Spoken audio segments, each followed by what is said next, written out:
First News with Keeler in the morning on WIBX and WIBX950.com. Prescription products require completion of an online medication consultation with an independent healthcare provider through the LifeMD platform and are only available if prescribed. Subscription required. Individual results may vary. Additional restrictions apply. Read all warnings before using GLP-1s. Side effects may include a risk of thyroid C-cell tumors. Do not use GLP-1s if you or your family have a history of thyroid cancer. If you've struggled for years to lose weight and have given up hope, did you know you can now access GLP-1 prescription medications at TryLifeMD.com? We're now offering eligible patients online access to GLP-1s, the breakthrough prescription medication that can help you lose body fat and weight. Listen to what people are saying. It's fun to put on jeans that you couldn't get into 6 months ago. Every morning, I look forward to getting on the scale. For anybody who's struggling with their weight, it's a godsend. And here's the best part. Your insurance may cover 100% of the cost of your medication. So go to TryLifeMD.com to have your eligibility checked right now. Get started today at TryLifeMD.com. That's TryLifeMD.com. Samantha Testa is, of course, running for council at large in the city of Utica and is on the line right now. Samantha, good morning.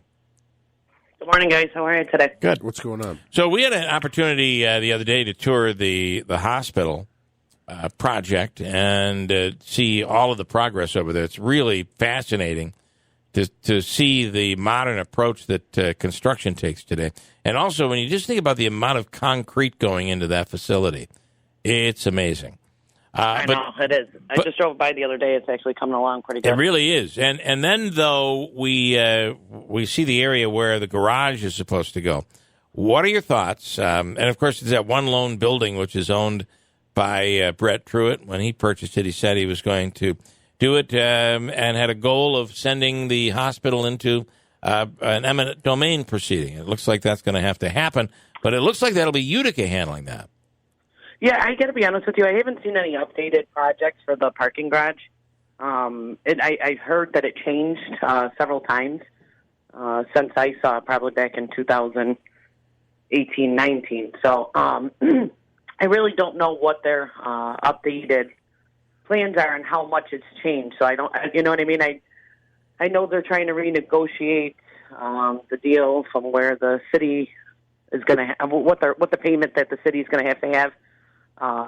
And they said that because the parking garage is different from what they had originally planned, and obviously this is from council members that I've talked to in regard to the parking garage. So I could tell you what's changed and how much has changed. But I mean, I can't see that the city's going to stop the process with the parking garage.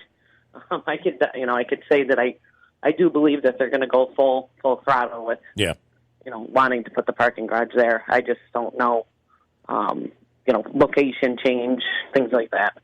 So do you? I think there's just a lot of unknown right now, and we don't know anything either.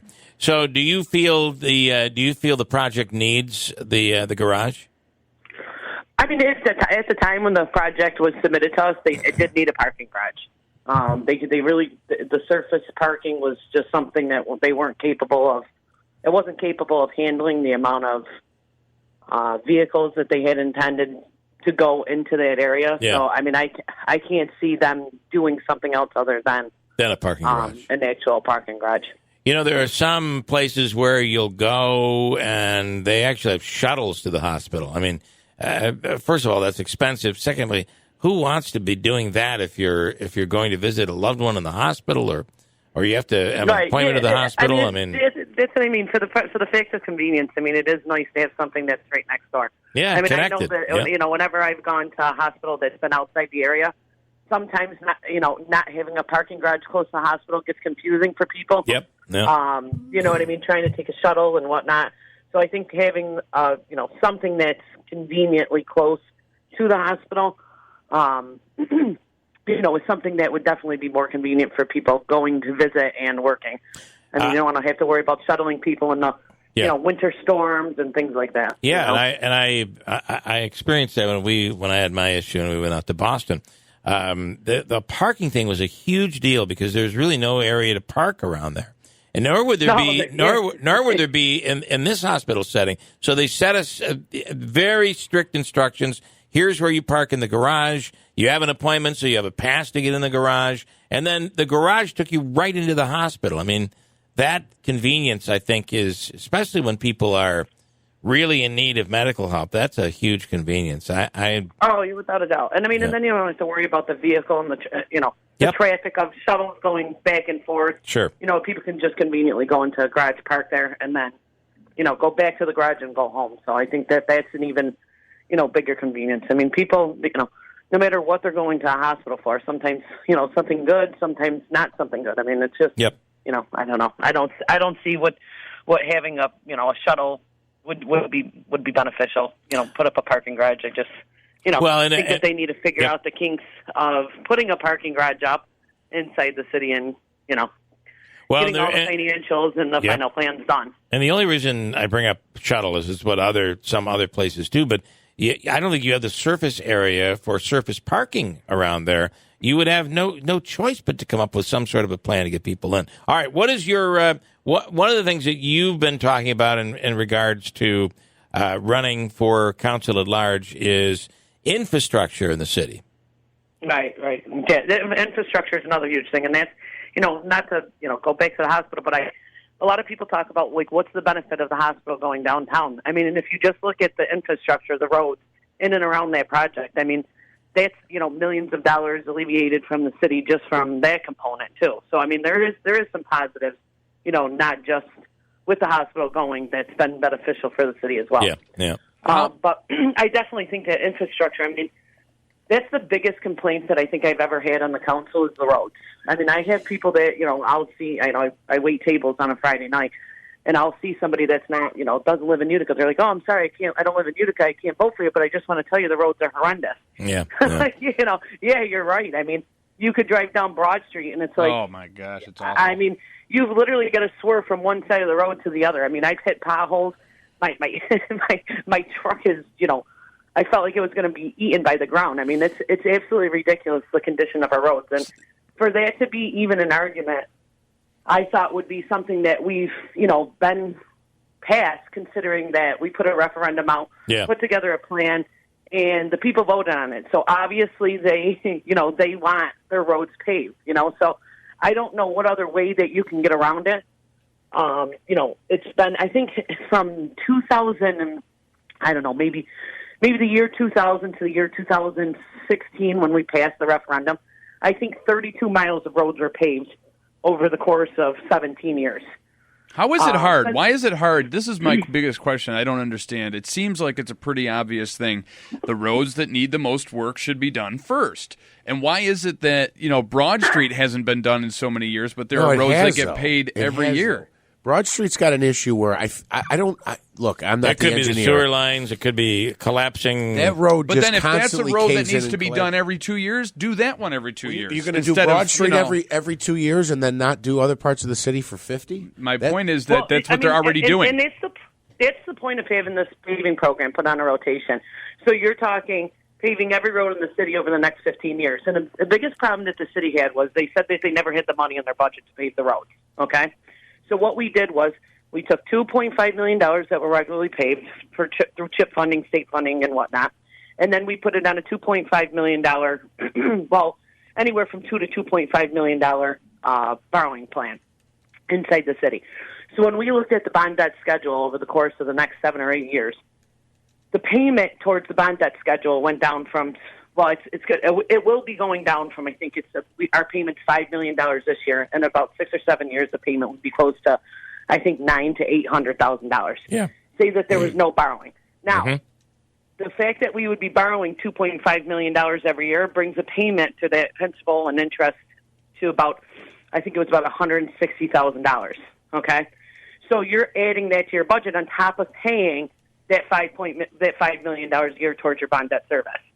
So the fact that they say, oh, we don't have the money, it's going to cripple the budget, it's going to do this. Well, listen, there's a lot of things that could cripple the budget. You know what I mean? I mean, we went and just bonded $8 million for streetlights. I mean, there's a lot of factors that go inside the budget. The problem is that when does your reserve fund get to the point where $8 million is not enough? I mean, what are you going to just keep doing? Putting it up to 10, putting it up to 11, putting it up to 12. At some point in time, you're going to have to utilize that money and put it towards your budget. Yeah. I mean, you've hit a 0% increase this year, a 2% decrease last year. I mean, and we're still coming out with $1 million surplus. So either you weren't budgeting correctly in your last year's budget, okay, or you were still overtaxing people because that's the only way you get $1 million surplus. Yeah. I mean, obviously, there's different factors, that happen obviously throughout the year, but at some point in time, and that's part of the reason that we put that the paving plan together, was because we looked at it and we said, okay, we've got all these capital improvement projects. Let's put one of the biggest improvements that needs to be done inside the city, which is paving roads, inside the budget. That way, we're putting it on a rotation, and we're not waiting 50 years to pave a road. Sam, does that debt include the garage? No, that's not included yet because they didn't borrow for that funding yet. Does that make sense? Yep.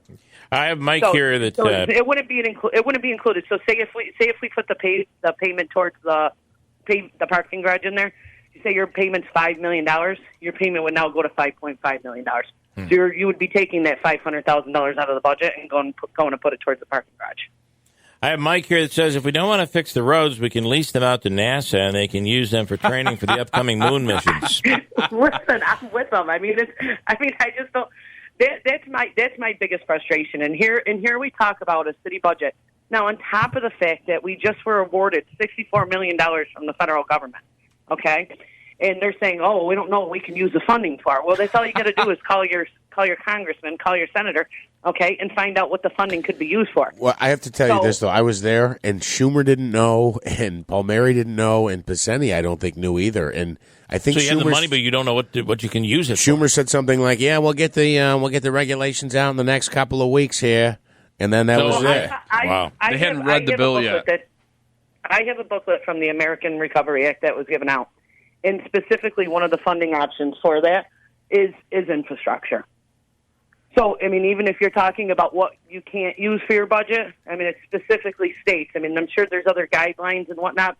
But I think even Schumer said that it could, in one of his quotes that he sent out that I read, that you could utilize that money for infrastructure. Yeah, he was throwing out all kinds of possibilities. Yeah, well, that's what I'm saying. I mean, you could do an advertising campaign for local businesses. He said you could buy ads for local businesses. He was throwing out all kinds of stuff. Well, I mean, I got to be honest with you. I mean, little things like that. I mean, are my biggest thing is let's start rebranding the image inside the city. Let's start looking at the positives. I mean, people don't want to come here and, listen on the news every day that somebody's getting shot or whatnot.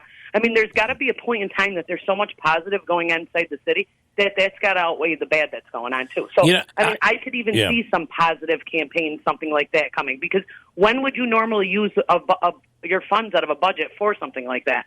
So, yeah. you're talking a whole budget. I would just say that $64 million. I could see. Can we do two things at once? Can we pave the arteria, or I'm sorry, pave the Parkway, pave Broad Street, and start at the hospital project and start working your way out, because that's going to be the newest part of the city, and begin, repaving roads. That becomes the major. I mean, that alone would change the look of the city. Oh, without a doubt. I mean, if you look at any type of, theory that's been brought up in the past about municipalities, I mean, something simple as the broken window theory you could relate back to, okay? Mm-hmm. If you don't have a broken window on a house, what do you think is going to look better, a window with a new window or a window with a broken window? I mean, that's what's part of the problem that's wrong with inside the city, is that there is a lot of broken things. I mean, you're going to ask me what you could do at once. I mean, if it was up to me, I would be doing everything at once, you know what I mean? But unfortunately, I didn't have that in my authority to do that, and it's got to come from the top down. But I think that even if you look at $5 million, okay, in paving, and if you looked at what happened a couple of years ago with the paving schedule and when it was done, I mean, they know that they're going to pave $5 million of roads each year. So wouldn't you think that when January, February comes, you would say, let me put my paving schedule out to not one paving plant, two paving plants, or three paving plants.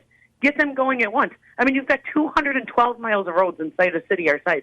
There's other ways that you can get to a place that you have to go to for an inconvenience of a couple of weeks in order to. Now, I take a slow travel route over having my car destroyed. So does the do you fix though? Do you have to fix the sewer lines that are collapsing first before you pave over them? That's some of the things that we talked about with. the city's done the major sewer lines. I mean, that's one thing that I will give, the administration credit for, is that they did get a jump on the sewer infrastructure inside the city ahead of the mandate that the federal government was putting down to local municipalities. So if you look at the 5S corridor, if you look at, a number of areas throughout the city, I mean, they've put, oh my God, I think close to like maybe $50 to $60 million, and I mean, I'm ballparking that number, but in sewer lines inside the city. And, when we put this together, we worked with the Mohawk Valley Water Authority to talk about what lines that they would replace, when we would be paving road infrastructure. I mean, no one has the money to pave and fix the infrastructure of 212 miles of roads. And not all 212 miles of roads need to be, totally reconstructed from the Earth's core all the way up to the top surface. I mean, there's a lot of things that you can do that, doesn't take that much money in order to repair some of these lines. So, again, this is some of the things that we go back to. The city was still crying poverty, up to last week when they're sitting on an $8 million reserve fund. I mean, there has to come a time when people got to wake up and realize that, you can only be fed a line of, nonsense for so long before you put your foot down and say, listen, let's put a 5-year budget plan together. Okay. So we're not talking about every year what we plan on doing inside the city and what we plan on doing with our budget. I mean, so there's a lot of things that we could do. I got to wrap it up, and a couple of quickies. You're running for council at large. Is that where you stop? Is that where I stop? Is that where you stop? I'm on a day-to-day basis. I mean, okay, but I'll finish the part two of my. That's a good answer. There is a mayoral position that's going to be opening up sometime soon.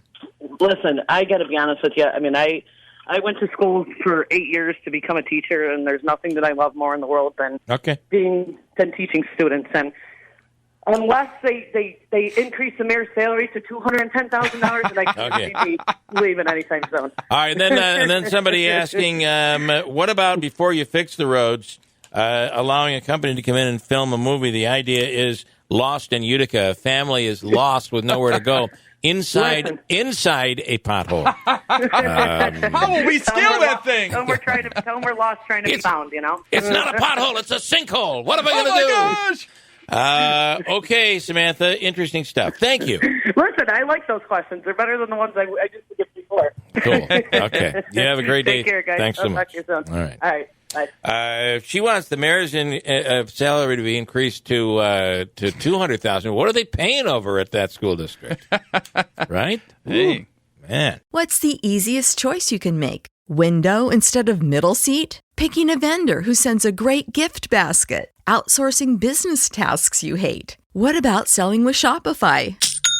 Whether you're selling a little or a lot, Shopify helps you do your thing, however you cha-ching. Shopify is the global commerce platform that helps you sell at every stage of your business. From the launch your online shop stage to the first real-life store stage, all the way to the did we just hit 1 million orders stage. Shopify's there to help you grow. Whether you're selling scented soap or offering outdoor outfits, Shopify helps you sell. Wherever and whatever you're selling, Shopify's got you covered. Sign up for a $1 per month trial period at shopify.com/try. Go to shopify.com/try now to grow your business, no matter what stage you're in. Shopify.com/try.